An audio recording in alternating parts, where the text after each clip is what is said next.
Thank you so much for providing me with the opportunity to talk to you today. Our discussions about judicial education are intimately linked with discussions of public confidence and the legitimate exercise of judicial discretion. Any perception of bias undermines the authority of the decision and, in turn, public confidence in the judiciary.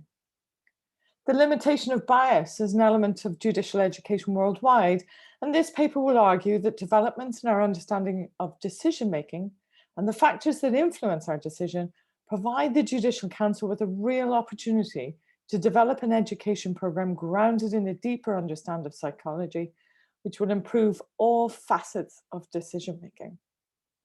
So how do we understand bias? Well, if you take a decision between two equally valid, perhaps legal decisions, a bias is simply a nudge in one direction. It is therefore not inherently wrong. It only becomes unacceptable when that nudge predetermines the final outcome and the decision is no longer between two viable options. And at the tip of the iceberg here, we see actual bias.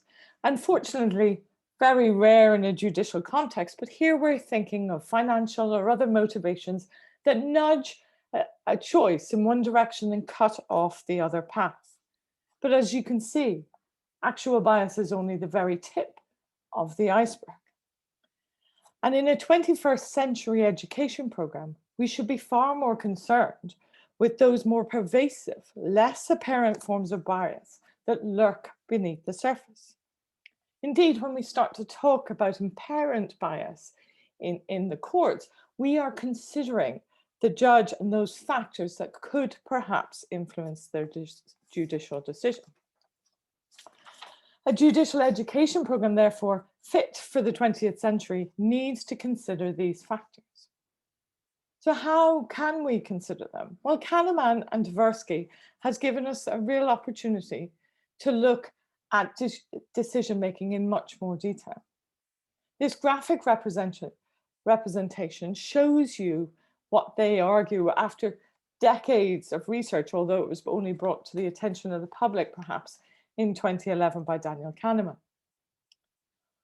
What they argue is that there are two systems operating in every decision that we reach.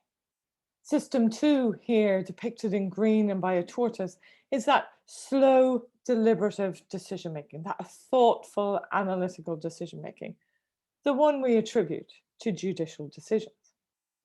But here in purple, we have System 1, that hare, that instinctive response, intuition, which we know as heuristics, so those gut responses to your decision.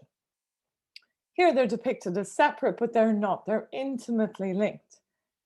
And our first response, our instinctive response, can be modified, affirmed, amended by that System 2 second response. In an uncertain decision, where a judge has to exercise discretion, maybe under time pressure, maybe in a very complex decision, it is here that the judge's decision may remain anchored in that System 1 response. Indeed, the work by Guthrie, Ratlinsky, and Wistridge have shown the many different, less than conscious factors that are influencing the final outcome. But the question, I suppose, is whether this is wrong.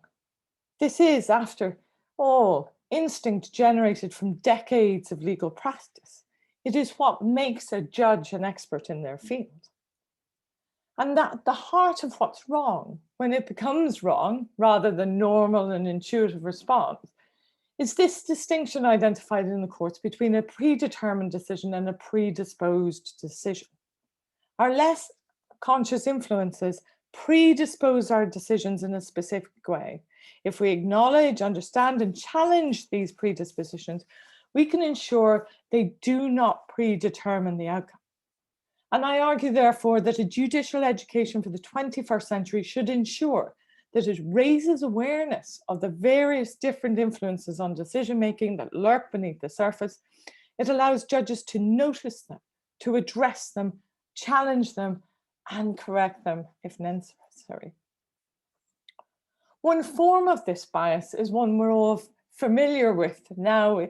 It's termed implicit bias, sometimes unconscious bias, but it is implicit bias, a term introduced to us by Greenwald and Krieger in 2006. Now, these implicit biases are not consciously expressed biases. Rather, they're the biases that are identified through statistical analysis of the exercise of discretion. And that analysis shows a differential pattern of decision-making based on race or gender or other demographic variables. This form of bias is endemic, and judges are not immune. It is a reflection of social bias. And Jerry Kang and his team here, his recent paper in 2001, would argue that judges should not only consider their implicit bias, but the implicit bias of the jury and the other key actors in the legal system. The key to limiting implicit bias is education. At the heart of that education is the recognition that society and our life experiences predispose our decision-making. It is normal that they do predispose our decision-making. However, if these predispositions remain unchallenged, they may predetermine the outcome.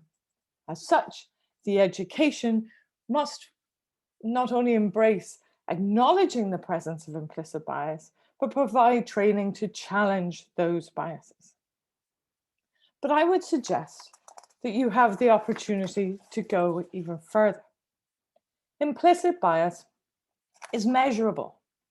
But what about those less measurable biases, the ones that pervade our decision-making?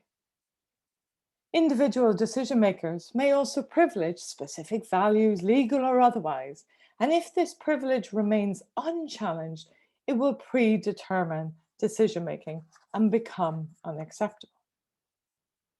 Our values are at the center of who we are. They serve as the lens through which we see the world.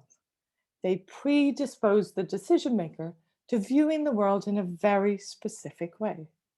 As such, they frame every decision that we reach, and as such, they influence decision-making in the courts.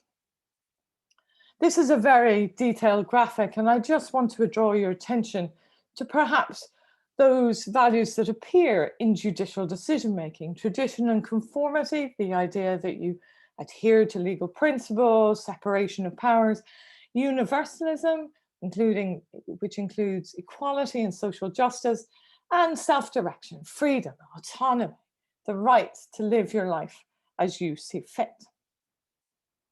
Because values frame our decision-making, it is not unexpected that in cases that divide judicial opinion, values frame the judgments. And this is what we see in the Supreme Court in the UK. What is also unsurprising is that in these cases that divide judicial opinion, those cases where there are equally valid, legally valid options, the values frame decision-making consistently across the cases. And I'm just giving you a couple of examples here, but for Lord Reid, those values that predominate in those cases are conformity and tradition. For Lord Kerr, self-direction and universalism. For these four values, Lady Hill is 50-50 or neutral on them. But this is not unexpected. And indeed, in the Supreme Court, we know these value positions were challenged. It's a panel decision. These are cases that divided judicial opinion. As such, they don't form bias. They're a predisposition and one that framed the final outcome. But what in those cases where you are not challenged? What if a decision on your own, not on a panel? How then do you challenge your decision making so that these values that frame your final decision do not predetermine it? Well, we're really fortunate in the 21st century. We have the psychometric tools to do this. We have implicit bias testing. We have psychometric value testing. And at the heart of a judicial education in the 21st century, we need to pay attention to bias in all its forms and limit that bias through an education that's grounded in psychology, that provides judges with the understanding of how their decision-making happens and the various different factors that could influence it, an ability to identify those factors, and then the tools to challenge it. Thank you very much for your attention.